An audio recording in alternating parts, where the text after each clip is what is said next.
बोलो सद्गुरुदेव की जय।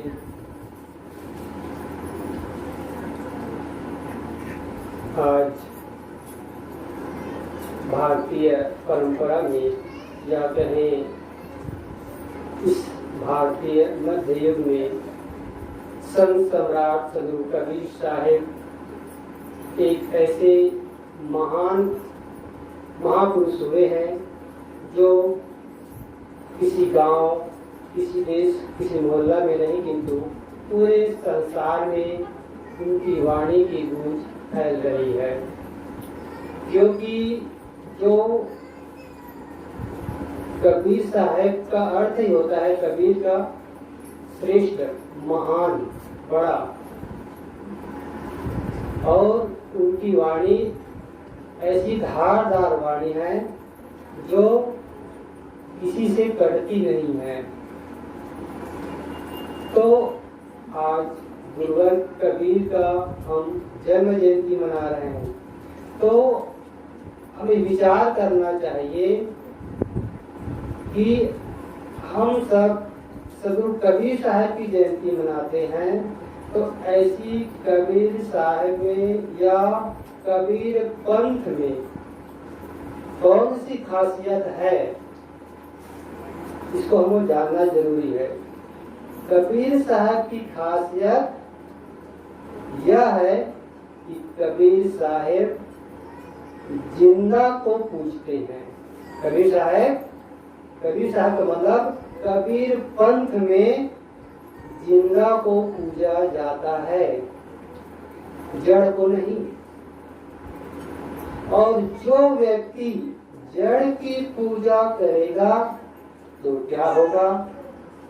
जो जड़ की पूजा करेगा उसकी बुद्धि जड़ ही होगी।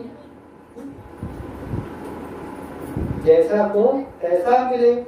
जो जड़ की पूजा करेगा उसकी बुद्धि जड़ बुद्धि होगी।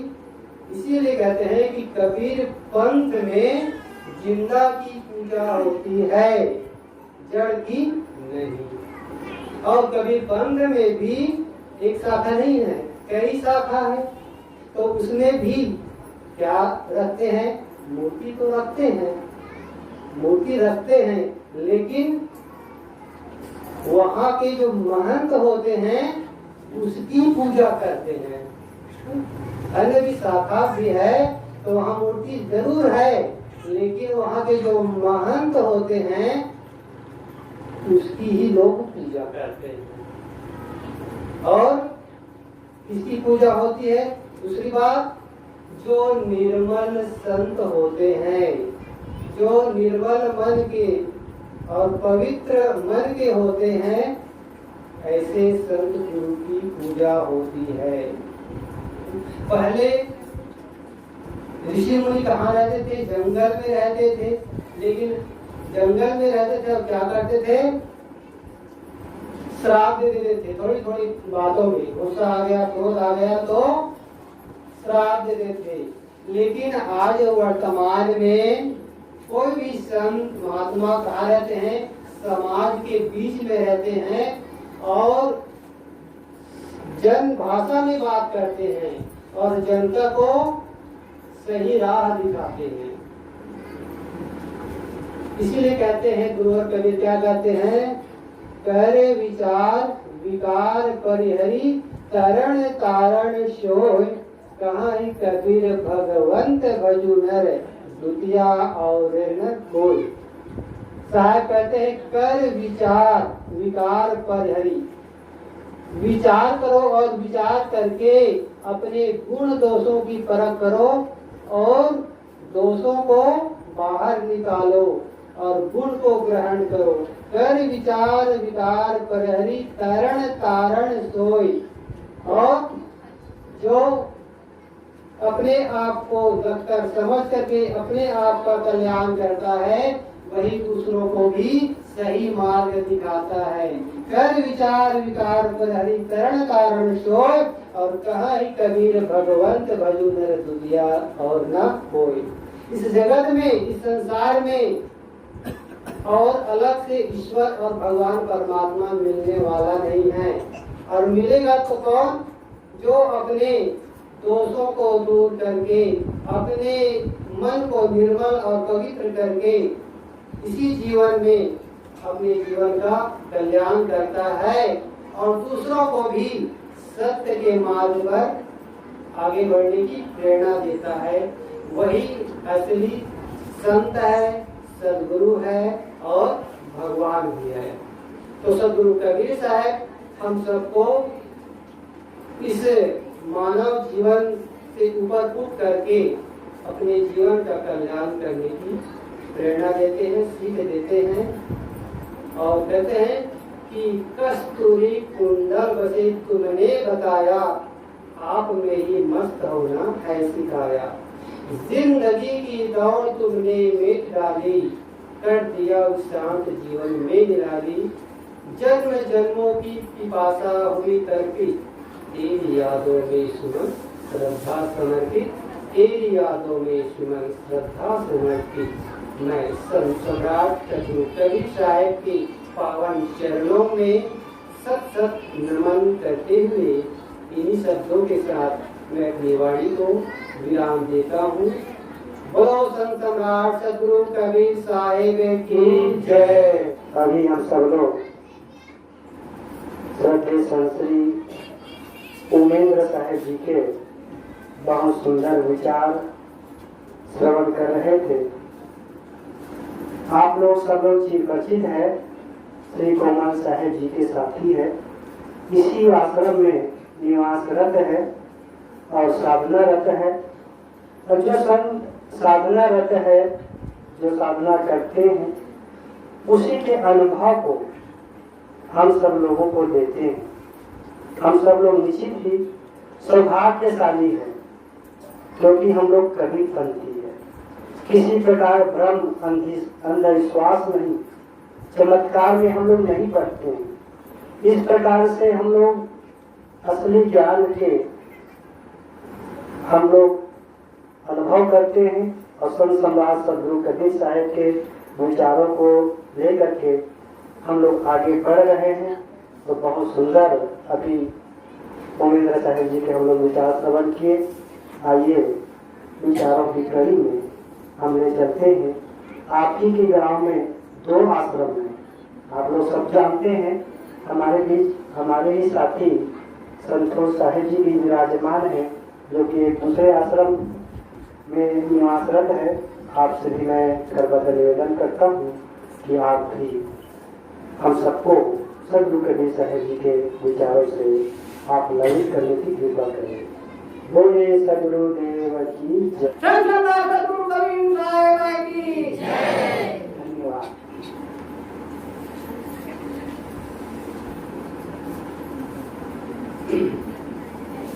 कबीर आश्रम सेठवा से पधारे हुए पूज्य साहेब जी, श्री जय साहेब जी,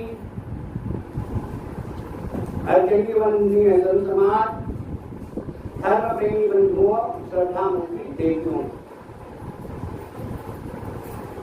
आज हम एक ऐसे महान महापुरुष की जयंती मना रहे हैं, लेकिन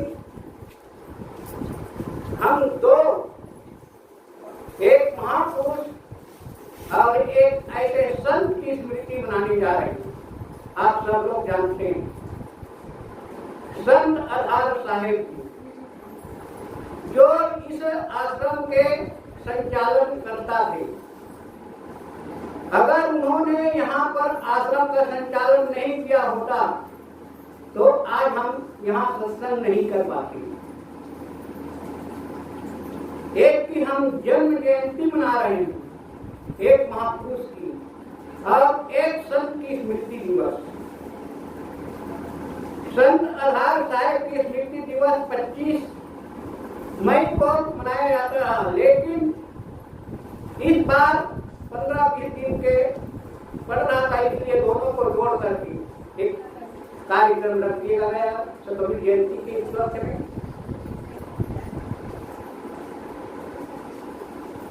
संत आधार साहेब इस आश्रम को संस्थापन की स्थापना करके और उन्होंने लोगों को भक्ति ज्ञान का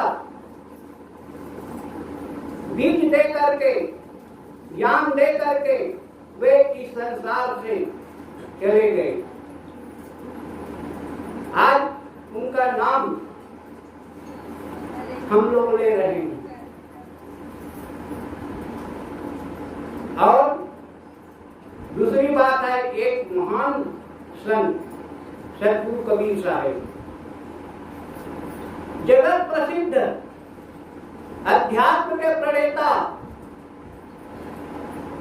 सतगुरु कबीर साहब के सिर से पैर तक केवल आंखें ही आंखें, ऐसा विवेकी संत की आज जयंती मना रहे हैं। सभी जगह उस महान पुरुष को याद कर रहे हैं। क्यों याद कर रहे हैं? क्या सतगुरु कबीर साहब हम लोगों के कोई दादा पर दादा, कोई रिश्तेदार तो नहीं है, लेकिन हम उसकी याद कर रहे हैं। हम लोग अपने दादा की याद करते हैं, उसके और ऊपर को भूल जाते हैं, पर दादा की याद कोई नहीं करता। लेकिन कबीर साहब को कितने दिन हो गए? 625 साल, तब भी हम उनको याद कर रहे हैं। किस लिए याद कर रहे हैं? क्यों प्रसिद्ध हो गए कबीर साहब? कबीर साहब एक गरीब घर में, दुल्हा के घर में पाले गए। ऐसा नहीं कि कोई प्रसिद्ध इसलिए होता है कि राजा के घर में जन्म लिए, जैसे बुद्ध है, गौतम बुद्ध राजा के घर जन्म लिए तो उसको सभी लोग जान लेते हैं।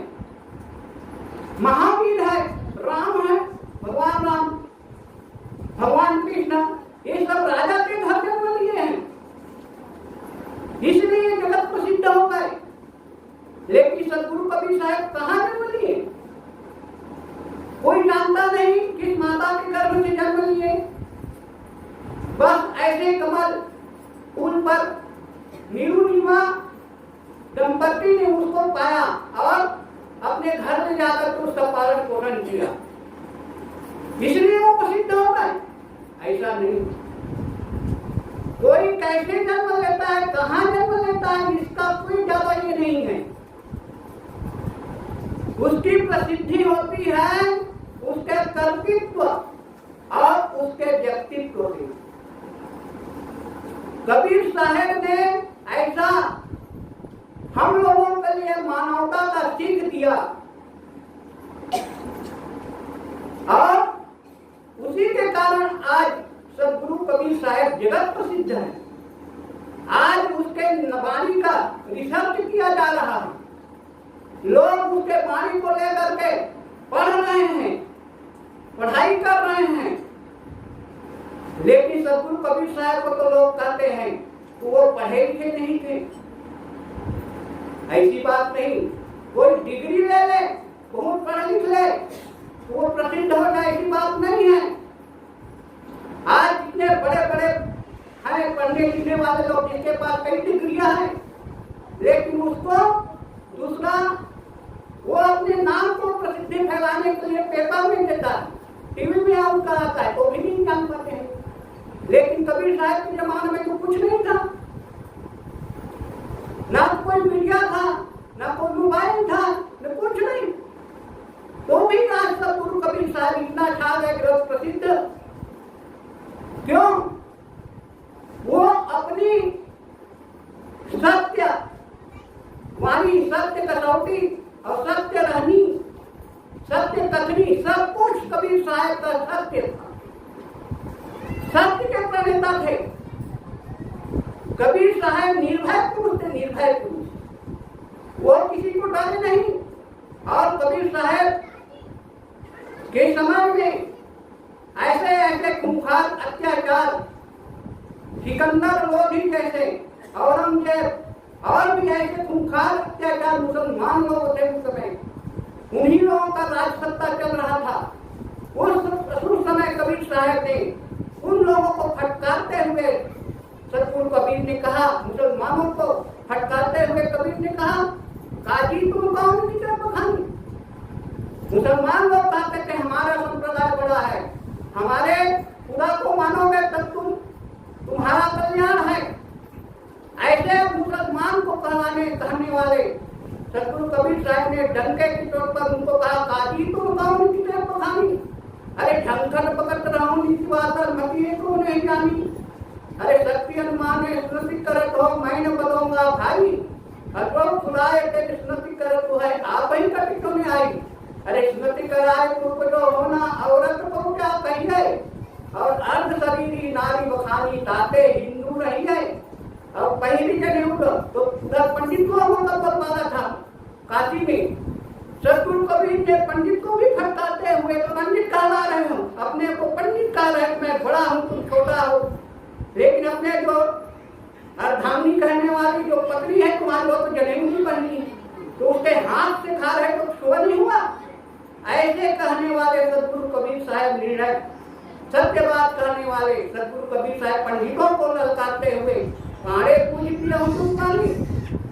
सतगुरु कबीर साहब ने कहा कि तुम हे पंडित पाड़े पूजी पिया तुम पानी, और यही मटिया के घर में बैठे तामे दृष्टि समानी, अरे 56 कोटि यादव जहाँ दीजिए भूषण सहस्र 88, और पैग पैग पैगंबर गाड़े तो सब संभव माटी, और मच्छ कच्छ घरियाल बियाने उदिन नीर जल भरिया, हम नदिया नीर नरक नहीं आवे पसमा नुस सब सरिया, हार झरी झरी कूद गली गली कूद कहाँ से आया, अब कहीं कबीर सुनो संतो ना।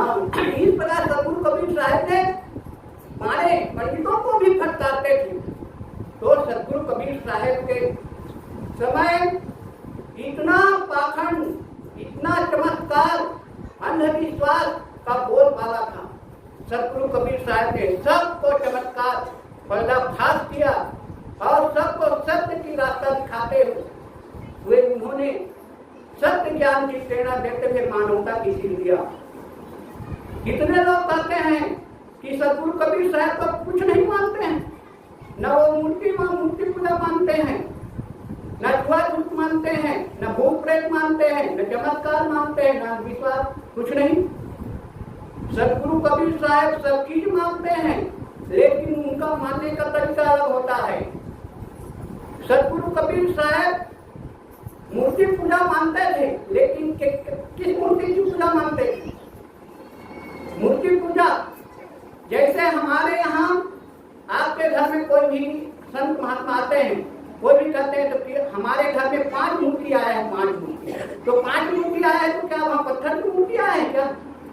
वहाँ पर 5 मूर्ति माने 5 महात्मा आ गए, तो वो जो संत महात्मा है उसको सतगुरु कबीर साहब ने मूर्ति कहा। ऐसे संत महात्मा की मूर्ति की पूजा करने से हमको ज्ञान मिलेगा, लेकिन हम जिस मूर्ति की पूजा करते हैं न तो वो हमको वरदान दे सकता है, न श्राप दे सकता है, कुछ नहीं कर सकता है, लेकिन लोग उन्हीं की पूजा में लगे अपने जीवन को बिता देते हैं। इसीलिए सतगुरु कबीर साहब को कहना पड़ा, वाहन पूजे हर मिले तो मैं पूजू पहाड़, और आते तो चाकी भरी 30-28 संत। ये सतगुरु कबीर साहब अपनी वाणी में कहते हैं, वाहन पूजे हरि मिले। अगर वहां मंदिर के मूर्ति को पूज करके मांग रहे थे हरि मिल रहा है, हरि का दर्शन हो जाएगा, तो उससे अच्छा तो मैं पहाड़ को पूजा करूंगा। पहाड़ तो बहुत बड़ा होता है, और उसी पहाड़ जैसे पत्थर को काट करके छीन करके वो मंदिर में स्थापित किया गया, और हम मान लेते हैं वो भगवान राम है, भगवान कृष्ण है, दुर्गा है, हनुमान है। वही पत्थर को छीन करके वहाँ स्थापित कर दिया। स्वामी जी ने कहा कि जब गुड़िया को खेल और सांझपट्टी से भेड़ भई दिया पिटारा में, ये गोस्वामी जी ने कहा। पावन अगर जैसे छोटे छोटे गुड्डा छोटे छोटे बच्चे होते हैं, तो बच्चे लोग क्या करते हैं? गुड़िया गुड्डी का खेल खेलते हैं, रांधते हैं, खाते हैं, सब कुछ करते हैं बच्चा। लेकिन जब वो शादी होकर के चली जाती है ससुराल, तो क्या गुड्डा गुड्डी का खेल खेलता है क्या? गुड्डा गुड्डी का खेल नहीं खेलता है। उसको सांझपति से भेंट भया तो दिया पिटारा में, उसको सांझपति मिल गया, सच्चा भगवान मिल गया, ईश्वर मिल गया, तो वो खेल क्यों खेलेगा? इसी प्रकार अगर हम शुरू में मंदिर में जाकर के पूजा करते हैं, ठीक है, प्रथम भक्ति के रूप में हम कर रहे हैं, लेकिन जीवन भर उसी में लगे रहें, ये हमारी अज्ञानता है। सदगुरु कबीर साहब किसी को कहते हैं, जड़ से उतर करके चेतन पूजा में आ जाओ। अगर हम चेतन संत महापुरुषों की कर विकार, सदगुरु कबीर ने भगवान किसे कहा है? सदगुरु कबीर ने कहा, कर विकार विकार परिहरि तरण तारण सोय, और कहीं कबीर भगवंत भजना दुतिया और ना कोई।